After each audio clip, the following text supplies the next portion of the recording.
Every couple of days I'll jump on our community tab or post tab on the YouTube channel, and I'll like when it's an hour or two before the show, I'll say, hey guys, like I'm just putting the last notes together. Do you guys have any topics we'd like to discuss? And one of our viewers wrote this in, and I thought it was a really interesting one because they asked, are we even going to get Fast X Part 2? Which I don't know why they're not just calling it Fast 11, because that's what it is. The Fast that comes after 10 is not 10 Part 2, it's 11, but whatever. Add on to the stupidity that is surrounding this franchise at the moment. And the ad line could be, this goes to 11. But because it goes to 11. It goes to 11. Some people don't get that reference. Think about it. So what is going on with it? Is it even going to happen? Because a lot of stuff has been going on. All right. Like, for example, Vin Diesel announced recently that, oh yeah, I told Universal I'll only do it if we can get back to street racing and make it more grounded. In other words, and I'm a big everybody knows I love Vin Diesel, right? But what that really means is the studio told us we can only make this movie if we do it for a third of the budget. So Vin Diesel could say, I told Universal we'd only do it if we could bring it back more grounded, make it about street racing and a heist. In other words, Universal told you your budget's going to be 1/3. Okay. Originally, this movie was supposed to come out, I think, April of this year. I think Fast X Part 2 was already supposed to be in theaters. It was already supposed to be out April this year.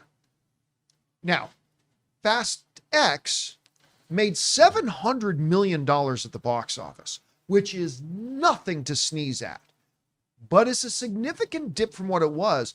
And some reports say that Fast X rivals maybe being the most expensive film like ever made. They're saying the production budget on that one ballooned up to like $340 million. And like, which if true, that's reckless.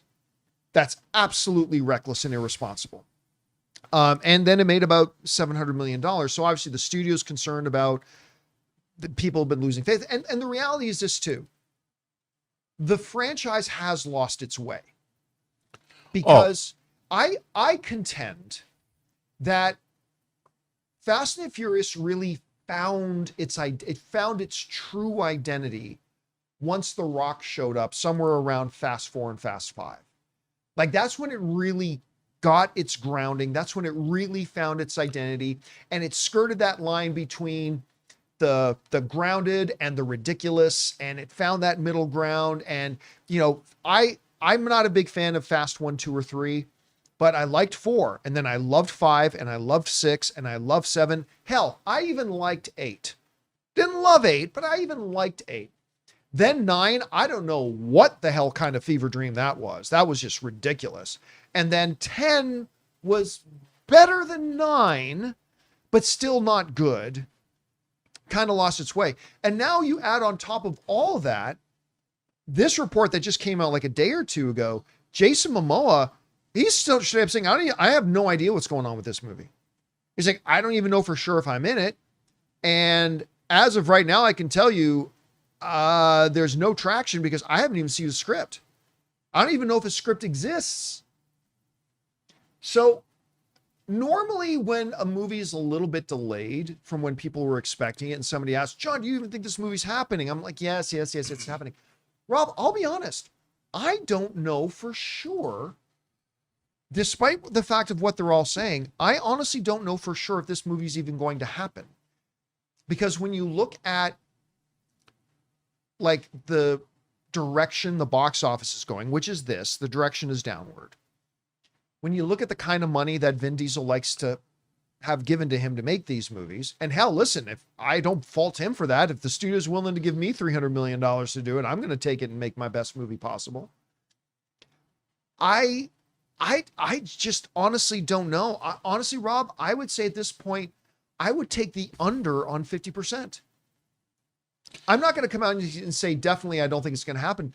But if I had to put $5 on it and you gave me the over under of 50%, I'm actually going to take slightly the under on it right now. Because I think the longer and more time that passes that nothing starts to come together, I think the longer and longer the chances get that we're even going to get it. So listen, we may very well still get it. We might get an announcement tomorrow, but it doesn't look good because what year did Fast X come out? Does anybody remember? I'll look it up. Was it 2023? 2022? 2023. It was 23. So we're a couple of years on now. They don't even have a script. I mean, I don't know. Guys, we want to take a second to thank the sponsor of today's video, Zapier. You know, one of the biggest game changers of the past year has been AI. But let's be real, just talking about AI doesn't actually make your day any more productive. What does make it more productive is finding tools to put AI to work for you. And that's where Zapier comes in. Zapier is the easiest way to take AI and plug it directly into the apps and processes that you're already using every day. No IT bottlenecks, no complexity, just results. For me, it's been about saving time on repetitive stuff so I can focus on the work that matters and I actually enjoy. And it's not just me. Over 3.4 million companies are already using Zapier to streamline everything from sales and marketing to IT and HR. With their AI orchestration platform, you can connect top AI models like ChatGPT or Claude right into the apps you already use. So whether it's automatically enriching leads, coaching your sales team, or even resolving IT tickets, Zapier makes it simple. Guys, join the 3.4 million companies already automating with Zapier and transform how you work with Zapier and AI. Get started for free by visiting zapier.com/Campea. That's zapier.com/Campea. Anyway, Rob, you look at this whole scenario. How are you feeling about it? And do you think we're going to get this Fast X Part 2? Well, I love this franchise. Yeah. And I love the drift. I think the drift is great. I love 4. 5 is, of course, the Citizen Kane of the franchise, right there in the middle. By the way, I forgot to throw in this detail. I saw somebody else in the live chat mention, I should have mentioned this. In theory, they're saying right now they're aiming for April of 2027 for a release date for it. But they've had release dates before, and they don't even have a script right now. And that's only a year and a half away. So I don't know. Anyway, please continue. I think this franchise went off the rails beginning in 6 with the plane scene at the end with the endless runway that the plane was on. And that's when I knew the franchise had problems. James Wan came in. How long is this runway? I know. James Wan came in. Fast 7 was fine. It was a good send-off for Paul Walker. I mean, it was really tragic what happened to him. The jump between buildings, though, was the beginning of straining all credulity. 8, there's a lot of things in 8 I like, but when you have a torpedo across the ice at the end of the movie, I'm just like, even then I'm like, okay. Man, you haven't even mentioned going to space yet. Dude, you know what? You and I saw Fast 9 together, and I wanted to leave the theater. It was interminable. I hated everything about it. I hated the opening sequence when they're driving through the jungle and the bombs are going off, and then that's when they swing from the bridge. Well, you know what it was? Because there was a speed factor there, too. Because remember, it's like, you got to drive at this speed, and we're watching this movie, and we're like, those cars are not going anywhere near the speed. No, it's all credulity was out the window. And people look at me and go, wait, it took you to get to Fast 9, Rob, before you, what's with you and verisimilitude, huh? And I'm like, look, verisimilitude's relative depending on the universe. I'll write a whole physics paper about it. I swear to God. But that film I hated. And I hated it. I hated it so much, I only saw it once. And then I saw Fast 10, and I would put them, Fast 10 was a little better, I guess, because it had Jason Momoa as a villain who was having fun. But that, too, it was so off the rails.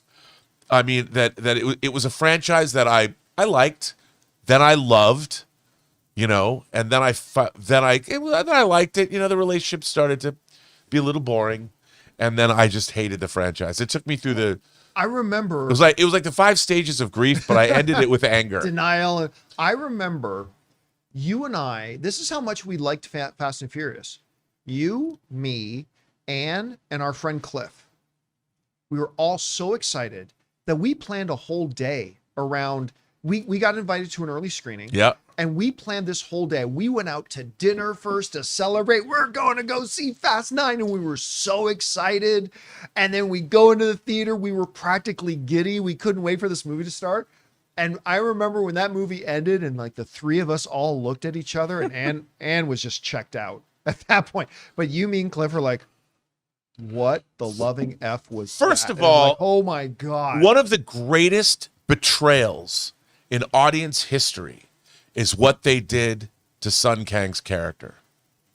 When you're talking You're about, right. They should have left him dead. well, or give him that return was, I mean, justice for Han. I was saying that even before anyone else was. I'll take full credit. Nobody will give it to me. But Jen Yamato, you know, she was saying it. Everyone's like crediting her. Yeah. I was doing it first. And I love Jen Yamato. I always had a crush on her from afar. But geez, man, I was Mr. Right There, justice for Han.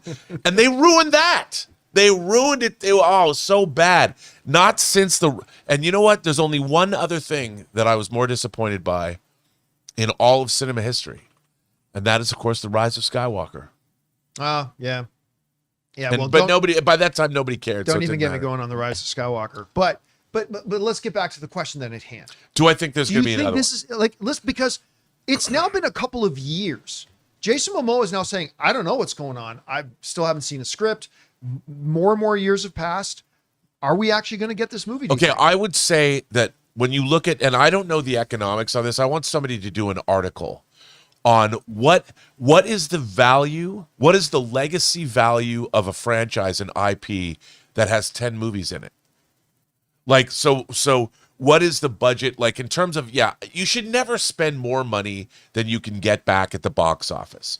There's no reason. I think that, look, maybe the people making Avengers Endgame and Secret Wars would argue with me, but if you can't justify the cost of a film and think that you can get your money back in some way, shape, or form, you shouldn't make it. You know, one of the friends of this channel who works at Paramount, who's in charge, I won't say who it is, but you know, and I had a really interesting conversation with that person about the economics of filmmaking from the studio level. It was fascinating. I wish I could sit down with him again. It was fascinating to listen to. But at the end of the day, I don't think a studio should ever greenlight a movie at a certain budget level that they think they don't have a chance to make their money back. I think that's bad business. I think it's bad for everybody. Fast 9 they should never have greenlit it at that budget because everybody's taken their fees. It's become so expensive to make those movies because they have to pay all the actors to come back, which I totally understand. Fast 10, I don't know if I don't think. The question is, unless they cut the budget by 2/3 and strip it down and go back to the streets of LA, but even then they'd make it, because the car crashes and all that would be expensive. And you're gonna have to have people take pay cuts or and I know Vin Diesel won't profit like this, participation. You're gonna have to leave people out. You're just gonna have to leave some people out of the movie. I just think that you can't. So what is the value? Universal might say, okay, if we make this movie, that 11 films, the 11 films of the franchise have a legacy value that exceeds what we would lose making the movie theatrically, the 11th movie. I don't think that's true, but that's maybe what they're thinking. I don't know the answer. I don't know what the economics are to old franchises that have existed, but I would imagine that it will get made. I will. I do, because isn't he doing Furion right now with David Twohy? Yeah, something. I think that he's doing the new Last Riddick movie. And which I have no interest in, to be honest with you. See, I'm a big David Twohy fan, and I love the Chronicles of Riddick. I am a Chronicles of Riddick apologist. Yeah, I love the Necromongers. I love the one. director's cut with Judi Dench. But I'll tell you what, listen, if they do make this movie, and I think that's a big if, but if they do get around to making it, and they're doing it exactly the way you're describing, $100 million budget, make it about a heist with cars and race culture and stuff like that, and make it more simple, pare it down. I'll tell you what, despite the fact that I hated 9 and 10, I will be there with bells on. Me too. I will absolutely be there with bells on. And we'll see how it all goes. Guys, question is for you. What do you think? Do you think at this point we are finally, actually, maybe going to get this final Fast and the Furious movie, Final Fantasy Fast 11 1.5? I don't know. Whatever you guys think, jump down into the comment section below and let us know your thoughts. Hey guys, thanks so much for watching this video. Make sure you like the video, leave a comment, and subscribe to our channel. And don't forget, we have a daily podcast called the John Campea Show podcast, available on Apple Podcasts, Spotify, or your favorite podcasting app of choice. Go and subscribe to it today so it'll be there when you need it.